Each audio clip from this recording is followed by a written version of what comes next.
Salut à tous, la team OL, Thomas M. Chaud pour OL Fan TV. Et oui, lendemain de qualification en Coupe de la Ligue pour les quarts de finale. Et oui, l'Olympique Lyonnais s'est qualifié. On a cru un peu facilement que ça allait se passer très vite, très correctement, tout ça. Peut-être en faisant une clean sheet pour la deuxième fois consécutive avec une équipe complètement remaniée. Mais non, on est retombé encore dans nos travers, des défauts de concentration et on s'est retrouvé à trembler à 5 minutes de la fin de se voir égaliser. Voilà, ça reste l'ADN OL. JP, il pourra me contredire, mais franchement, je trouve que l'ADN Genesio, c'est plutôt ça. C'est une équipe qui nous fait trembler. Ça peut être l'équipe titulaire, ça peut être l'équipe remplaçante. C'est la même chose. C'est la même chose. Bref, comme je l'avais dit dans l'avant-match, c'était soi-disant un objectif du club. Bruno Genesio veut jouer cette compétition à fond et pourtant, il a estimé que c'était le moment pour les remplaçants et les jeunes d'avoir du temps de jeu. Donc on a laissé au repos Anthony Lopez, on a laissé au repos Oussem Aouar, on a laissé au repos Nabil Fekir qui empêtrait dans une affaire d'escroquerie où il a été entendu par la police grenobloise. Génial, après Benzema, Fekir. J'espère que ça ne sera pas trop grave parce que sinon je pense que le mental il risque de subir un peu pour notre ami Nabil. Mais bon, c'était un petit aparté. On avait mis sur le banc Jason Denayer, on avait mis sur le banc Memphis Depay. On a gardé pourtant ce système de jeu en 3-5-2 avec une défense remaniée avec notamment Oumar Solet qui joue notamment en National 2 aux côtés de Marsal. Oui, Marsal qui lui aussi il gagne du temps de jeu au fur et à mesure, notre ami Marsal. Et puis la belle surprise, c'était la titularisation de Martin Terrier, mais au poste de Ferland Mendy en latéral gauche. Et puis la titularisation en latéral droit de Léo Dubois. Ça faisait un moment qu'il était sur la touche, Léo Dubois, et malheureusement pour lui, il s'est reblessé. Et apparemment, c'était plutôt grave. On parlait de l'artère de la cheville qui était touchée. Il a dû malheureusement sortir sur blessure. Et puis au milieu de terrain, la titularisation de Pape Cheikh Diop avec Tanguy Ndombele, puis Lucas Touzard, lui aussi, qui profite de ce temps de jeu. Et puis devant, on avait Moussa Dembélé accompagné de Bertrand Traoré. Et oui, Bertrand Traoré, mine de rien, il accumule du temps de jeu et surtout, il a marqué hier soir. Et puis ça nous fait notre meilleur buteur du club depuis le début de l'année 2018. 19 buts pour lui. Et Moussa Dembélé, lui, 6 buts quand même, toute compétition confondue depuis le début de la saison, ce qui est plutôt pas mal. Alors oui, cette équipe lyonnaise, cette fois-ci, je ne vous la décrirai pas avec des stats parce que je ne les ai pas, les stats de la Coupe de la Ligue. Mais on a vu quand même une première mi-temps plutôt aboutie de la part de l'Olympique Lyonnais, avec notamment un Oumar Solet que j'ai trouvé plutôt solide, plutôt intéressant. Mais comme tous les jeunes, et puis les jeunes qui ont besoin de prouver, il y a des sautes de concentration, il y a des passes faciles qui sont mal faites. Voilà pour Oumar Solet. J'ai trouvé quand même Marsal un peu dans le dur physiquement. Voilà. Pour ce qui est dans les cas, je ne vous l'ai pas dit aussi, Mathieu Gorgelin, à part des relances un peu hasardeuses au pied, parce que de temps en temps il était un peu pris de panique sous le pressing amiénois, eh bien il s'est quand même plutôt bien débrouillé parce que les arrêts qu'il a dû faire, il les a bien faits. Et c'est ce qu'on lui a demandé. Malheureusement, sur les buts qu'il prend, il ne peut rien faire parce que sa défense l'abandonne ou alors Jason Denayer fait n'importe quoi sur le but contre son camp. Voilà, Léo Dubois, moi je l'ai trouvé pareil, faisant du Léo Dubois, pas forcément décisif parce que effectivement, ce qu'on pourrait peut-être reprocher à cette équipe lyonnaise, c'est que les latéraux n'étaient pas en position trop offensive. C'était un peu le cas aussi de Martin Terrier en première mi-temps. C'était un peu compliqué pour lui. Il a eu beaucoup de jobs défensifs. C'est pas son poste, Martin Terrier. Vraiment, c'était un pari vraiment de le mettre sur le côté gauche. Moi, je ne l'ai pas trouvé très offensif, mais bon, voilà. Au milieu de terrain, qui c'est que j'ai trouvé pas trop mal? Cheikh Diop. Pape Cheikh Diop, qui n'avait pas joué depuis un moment. Alors, ce qui est un peu énervant avec lui, c'est qu'il a toujours ce côté nonchalant. Il a eu une belle occasion de but. Il a tiré du gauche, mais n'importe comment. On avait l'impression qu'il n'y avait pas vraiment de conviction dans ce qu'il a fait. C'est un peu dommage, Pape Cheikh Diop. Mais sinon, moi, je l'ai trouvé plutôt bon. Et notamment sur cette passe, sur cette belle passe entre les lignes, une belle passe verticale vers Bertrand Traoré qui profite d'un penalty. Penalty ou non imaginaire. C'est vrai que selon l'angle de la caméra, on ne peut pas savoir. Alors les Amiénons ont crié à l'injustice en disant que ils concédaient beaucoup de pénaltys, notamment chez eux. Alors après, ça a votre libre appréciation. C'est vrai qu'on a l'impression qu'il se fait un croche-patte tout seul. Bref, il a été converti de la plus belle des manières par Moussa Dembélé. Moussa Dembélé qui aurait pu lui marquer un deuxième but, je pense, dans cette rencontre parce qu'il était très en jambes, Moussa Dembélé. Mais j'y reviendrai juste après parce que le milieu de terrain, il était composé de Lucas Touzard aussi. Lucas Touzard qui a fait une bonne rencontre. Moi, je trouve, voilà, sérieux, appliqué. Pareil, ça manque aussi de passes verticales, je le répète très souvent, vers l'avant, etc. Il doit absolument faire changer son style de jeu, Lucas Touzard.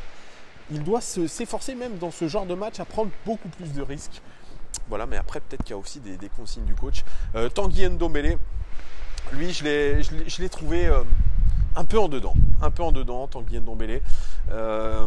Physiquement, on sent qu'il est en train de vraiment piocher dans ses réserves.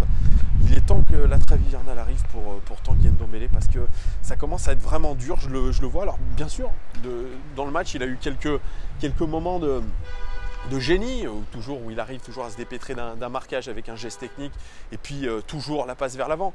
Mais moins rayonnant que d'habitude, Tanguy Ndombele. Et puis voilà, je parle de notre attaque. J'en ai un petit peu parlé. Moussa Dembélé, vous l'avez fait remarquer dans les commentaires, notamment sur Twitter. Oui, avec Jean-Paul, c'est vrai qu'injustement peut-être qu'on le surnomme le livreur de pizza. Mais c'est pas péjoratif, il n'y a rien contre lui. C'est parce que j'ai l'impression qu'il était mis au placard à l'Olympique Lyonnais pour diverses raisons, je pense des raisons de comportement. Et que ses rentrées en jeu n'étaient pas forcément top. Beaucoup de trottinements et non pas de pressing intense de sa part. Et puis là, vraiment, il a saisi sa chance. Il a été très intéressant, Moussa Dembélé, dans ses courses, notamment en profondeur. Il a toujours cherché la profondeur. Il a toujours cherché à mettre de l'intensité dans ce qu'il faisait, de la détermination. Et ça s'est vu. Et sa relation avec Martin Terrier a été excellente. Vraiment, parce que Martin Terrier, mine de rien, quand on est passé en 4-3-3 après la sortie de Léo Dubois, parce que Jason Denayer est en train de passer en 4-3-3 plus classique, eh bien Martin Terrier, il a été beaucoup plus à son aise. Et ça s'est vu notamment avec ce super but qu'il a marqué, parce que c'est un but plein d'adresse, plein de contrôle.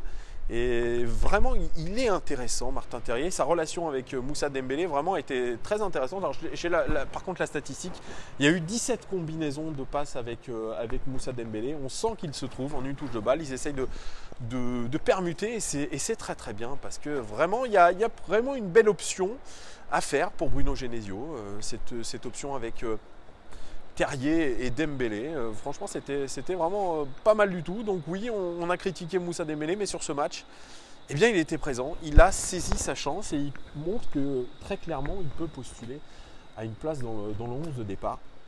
Parce que je pense que c'est ce qu'il vise, de bousculer la hiérarchie. Moussa Dembélé, il a marqué mine de rien 6 buts avec pas énormément de temps de jeu, donc c'est à mettre à son crédit. J'ai trouvé très intéressant. Alors Bertrand Traoré, lui, je l'ai dit en préambule, c'est le meilleur buteur de notre année 2018 à l'Olympique Lyonnais, 19 buts. Eh bien, il a quand même marqué Bertrand Traoré, bref, avec toujours son dribble intérieur, son crochet dribble intérieur, et puis on ne sait pas, à chaque fois j'ai l'impression que Bertrand Traoré, il ne sait pas où il tire. Quand il tire, il ne sait pas où il tire, et là, bon, c'est entre les jambes du défenseur, et ça rentre dans la cage. C'était juste avant la fin de la première mi-temps. À la fin de la première mi-temps qu'il a marqué, c'était un bon moment. Et voilà, Bertrand Traoré, on ne peut pas lui reprocher qu'il ne fasse pas d'efforts, qu'il ne mette pas tout son engagement, parce que c'est lui qui provoque le pénalty, injuste ou pas. Mais voilà, c'est lui qui fait cet appel-là dans la profondeur. Il est intéressant, Bertrand Traoré. Il faut qu'il retrouve vraiment ce niveau de confiance, parce que quand il jouait à l'Ajax d'Amsterdam, c'était un fabuleux joueur. Et je pense vraiment très concrètement que ce joueur a vraiment beaucoup de talent. Et que oui, peut-être dans un gros match, il peut nous débloquer la situation. Il est fantasque, il est inconstant. Mais vraiment, je dois reconnaître qu'il a vraiment des qualités. Voilà pour cette équipe lyonnaise. Après, bien évidemment, c'est toujours le même souci. On mène 3-0. On croit qu'on va être tranquille, qu'on va maintenir le pressing tranquillement. Et surtout, ce qui était un peu inadmissible, c'est qu'on s'est retrouvé dans une situation, dans une configuration qui nous est déjà arrivée par le passé, c'est se retrouver à 10 contre 11. Et à 10 contre 11, on a l'impression que les Lyonnais baissent de pied à chaque fois. C'est la même chose avec l'équipe titulaire et avec l'équipe remplaçante. C'est qu'il y a une espèce de désorganisation, de relâchement. Et ça, je crois que les équipes adverses le ressentent. Amiens l'a ressenti. Et ils ont pressé. Et on a fait, il faut bien le dire, on a fait une mauvaise deuxième mi-temps dans un système de jeu qu'on n'avait pas eu depuis quelques temps, ce 4-3-3. Derrière, moi j'ai senti que ça a pataugé. Et c'est là où on a vu la limite de la charnière, la néo-charnière Denayer-Solé qui... alors bien sûr, Jason Denayer a fait une véritable faute de concentration.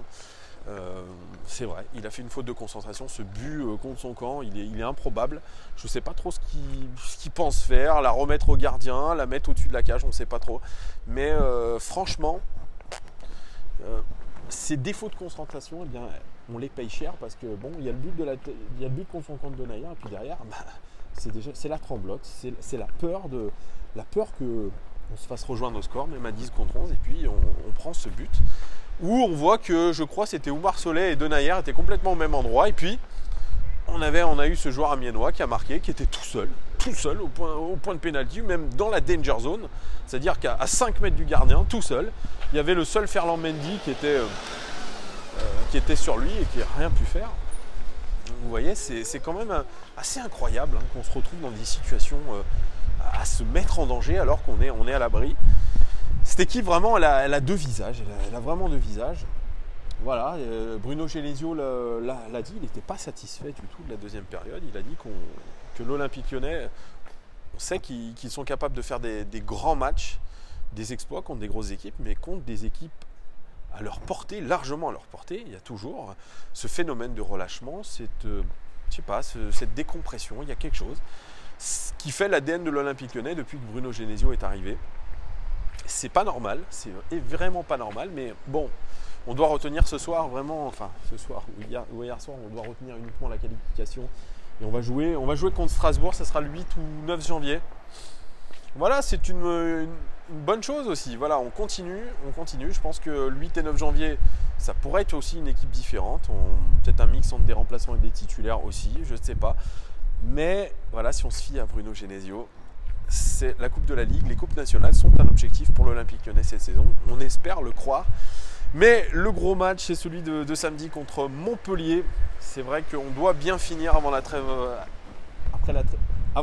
hivernale. On doit absolument gagner contre Montpellier. On sait que ça sera très compliqué, mais voilà, avec tous nos joueurs titulaires habituels au repos, on espère vraiment faire quelque chose. Il faut tout donner avant la trêve. Bien évidemment, on fera un petit avant-match avec Jean-Paul et puis bien évidemment aussi un petit débrief et avec des statistiques cette fois-ci. Désolé les gars si je suis un peu parti dans tous les sens, mais voilà, vous avez mon avis sur l'équipe, sur les joueurs de cette rencontre entre Amiens et l'Olympique Lyonnais. Je vous souhaite une très très bonne soirée du côté de Lyon ou partout dans le monde, vous nous suivez. Dites-moi en commentaire ce que vous avez pensé de ce match. Est-ce que vous êtes satisfait de nos remplaçants? Qu'est-ce qui vous fait peur? Qu'est-ce qui vous a satisfait aussi dans ce match? Est-ce que vous êtes content qu'on se qualifie pour les quarts de finale? Dites-moi tout en commentaire. Merci à tous encore de vous abonner de plus en plus nombreux. Merci de tous vos pouces. Ça fait vraiment plaisir. On va essayer de vous apporter du contenu encore plus de qualité pendant cette trêve hivernale. On va parler statistiques, on va parler mercato. Voilà, et puis dites-nous en commentaire ce que vous voudriez avoir comme sujet. Voilà, lâchez-vous les gars. Voilà, merci beaucoup et puis une très très belle soirée à vous. À très bientôt les gars. Ciao!